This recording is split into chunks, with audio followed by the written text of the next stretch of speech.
علی پہ بھی بات ہو سکتی ہے جس کو نبی نے کہا انت اخی فی الدنیا والآخرہ. صرف محبت میں نہیں کہا, محبت تو تھی یار, صرف محبت میں نہیں کہا, نسب بھی تو تھا, نسب بھی تو تھا, صرف محبت نہیں تھی, نسب کہا. مطلب القمرین کی حدیث ہے کہ سب الگ الگ درخت کی الگ الگ شاخیں, میں اور علی ایک درخت کی دو ٹہنیوں کا نام, ہم دو ٹہنی ہیں جسے حضور نے دو ٹہنی کہا. اس کے بعد اللہ اللہ کیا شان ہے میرے مولا کی. صدیق اکبر کا حال تو یہ تھا, افضل البشر بعد الانبیاء بالتحقیق, جب محفل میں بیٹھتے تو علی کو ہی تکتے رہتے. لوگ کہتے ہیں علی علی کیا کرتے ہیں, کہتے صدیق سے پوچھ علی علی کیا کرتے ہیں.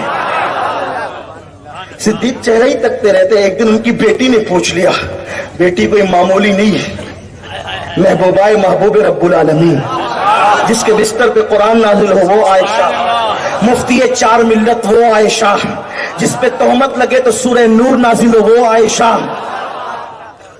وہ میری اماں جان عائشہ سلام اللہ علیہا. اچھا ابا یہ محفل میں صرف علی کو کیوں دیکھتے ہیں؟ صدیق نے کہا بیٹی میں نے اپنے نبی سے سنا, ان کانوں سے سنا, علی کا چہرہ دیکھنا عبادت ہے. ایک بہت پیاری سی بات یاد آئی مجھے, یہ 200 سال پرانی کتاب سید محمد بن گرامی رحمت اللہ علیہ کی لکھی ہوئی ہے, اس میں سے عرض کر رہا ہوں. سیدہ فاطمہ بنت اسد کہتی ہے کہ علی وہ ہیں جب یہ میرے پیٹ میں تھے. فاطمہ بنت اسد علی کی امی جان کا نام ہے, اور میں نے کتاب کا حوالہ پڑھ دیا.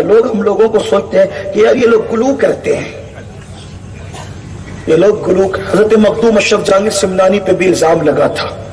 جب محمد آباد گئے تھے تو لوگوں نے پوچھا تھا خلفائے راشدین کے بارے میں کیا عقیدہ ہے, کتاب پیش کر دی, اور اہل سنت کا وہی عقیدہ پیش کیا کہ افضل البشر صدیق بعد الانبیاء بالتحقیق صدیق اکبر ہے, پھر فاروق اعظم ہے, پھر عثمان غنی ہے, پھر مولا علی ہے. لیکن تینوں خلفاء کی زندگی پہ مختصر لکھا تھا, اور علی کی زندگی پہ ذرا طویل لکھا تھا. اور کچھ موقع نہیں ملا تو کہا کہ دیکھو تینوں خلفاء پہ کم لکھا اور علی پہ زیادہ لکھا. جمعہ کا دن آئے گا تو اشرف پہ فتویٰ لگائیں گے. جمعہ کا دن آئے گا, اس لیے کہ شاید اس دور میں ایسے جلسے نہیں ہوتے ہوں گے, ورنہ وہ جلسہ ہی کر لیتے, کوئی کانفرنس ہی کر لیتے, جمعہ کا انتظار نہیں کرتے,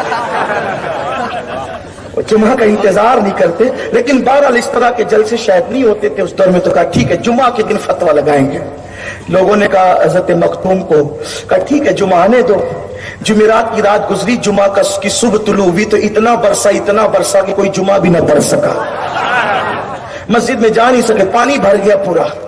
پھر کہا چلو اس جمعہ نہیں تو آئندہ جمعہ تو لگائیں گے نا فتویٰ, اس لیے کہ کچھ لوگوں کو شوق ہوتا ہے, کچھ لوگوں کو شوق ہوتا ہے کہ جب سائیکل خریدی ہے تو پھر چلنی ہی چاہیے چاہے غلط ہی جگہ چلے, بائک خریدی ہے تو چلنی ہی چاہیے چاہے غلط جگہ چلے. لیکن بات ایسے نہیں ہے, غلط جگہ سائیکل چلاؤ گے تو اس کی جو ہے نا وارنٹی کم ہو جائے گی, اس کی صحت کم پہ اثر پڑے گا, بہت سارے معاملات ہوں گے. بہرحال میں اس طرف نہیں جاتا, بات کرنے لگا. اور آج کی بات نہیں کر رہا, آج سے 600 سال پہلے 700 سال پہلے کی بات کر رہا.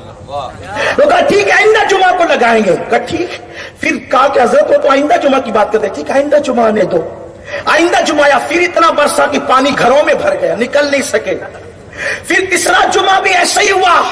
ایک ہوشیار تھا بیچارہ, اس نے کہا فتوے لگانے کا دماغ سے نکال دو ورنہ زندگی بھر جمعہ ہی نہ پڑھ سکو گے, اس لیے دماغ سے نکال دو. اور اس سے پوچھو اشرف سے کہ اس نے ایسا کیا کیوں ہے, اس لیے کہ قلم چلانے سے پہلے صاحب معاملہ سے پوچھنا چاہیے کہ اس نے ایسا کیا کیوں ہے. جا کر کے پوچھو کہ ایسا کیوں کیا ہے کہ تینوں خلفاء کی خلافت کو الگ ترتیب لکھا ہے, علی کو چوتھے نمبر پہ لکھا, لیکن صفات زیادہ کیوں ہوئے. لوگ کہتے ہیں علی کی فضیلت زیادہ کیوں بیان کرتے ہو, ہم کہتے ہیں اعتقاد الاحباب میں اعلیٰ حضرت نے لکھا کہ جتنی فضیلتیں نبی نے علی کے لیے حدیث میں بیان فرمائی اتنی حدیثیں کسی کے لیے بیان نہیں فرمائی. تو جب نبی نے زیادہ بیان کی ہے تو ہم بھی زیادہ بیان کریں گے, زیادہ لکھیں گے. لیکن اشرف سمنا عجیب عظیم شان کے مالک تھے, کہا کہ آپ نے علی کی فضیلت میں اتنے زیادہ اور آپ کیوں لکھے؟ تو فرمایا جب تو تیرے باپ کی تعریف کھل کے کرتا ہے تو میں سید ہوں، مجھے اتنی تو اجازت ہونا چاہیے کہ علی میرا باپ ہے۔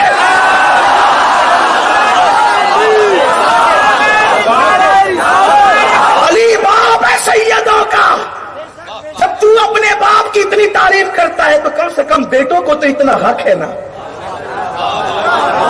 بیٹوں کو تو اتنا حق ہے نا۔ اور پھر یہ الگ بات ہے کہ اوروں کے بیٹے بھی شان والے ہوئے لیکن کوئی اس شان والا نہیں ہوا جو علی کے بیٹے ہو۔ یہ خاص بات ہے، علی کے بیٹوں کی اور دور میں شان نرالی ہے۔ آپ دیکھیں، اور علی کی اولاد جب رہی ہر وقت سب سے افضلیت مقام پر رہی۔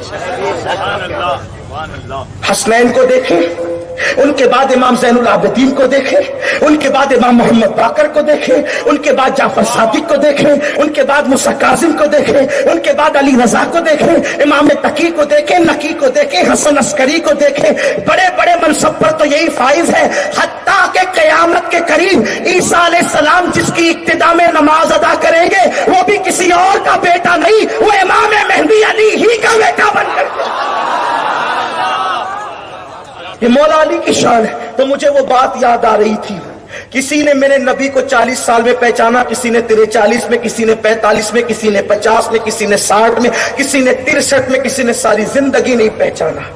لیکن بات حسین کے بابا کی پڑھنے لگا ہوں، سنیو ضائع نہیں کرنا، کیونکہ میں اکثر کہتا ہوں جب اسبائی بیان کروں تو پورے مجمع پہ سناٹا رہے، لیکن آقاؤں کی فضیلت پڑھوں تو پھر سناٹا نہیں چاہیے، ورنہ میں فضیلت پڑھنا بند کر دوں گا، کیونکہ اس کی وجہ یہ ہے کہ یہ وہ ذکر ہے جس کے پڑھنے سے تقدیریں بدلتی ہیں، جس کے پڑھنے سے تقدیریں بدلتی ہیں، مصیبتیں ٹلتی ہیں، بدبخت جو ہے وہ خوش نصیب ہو جایا کرتے ہیں، جہنمی جنتی ہو جایا کرتے ہیں، شقی سعید ہو جایا کرتے ہیں۔ لیکن کوئی عقیدت سے بیٹھے بوجھ سمجھ کر نہیں، بوجھ ہوتا تو گھر جائے خدا کے لیے، کیونکہ جس پہ علی کا ذکر بوجھ ہو جائے وہ محفل میں بیٹھنے کے قابل نہیں۔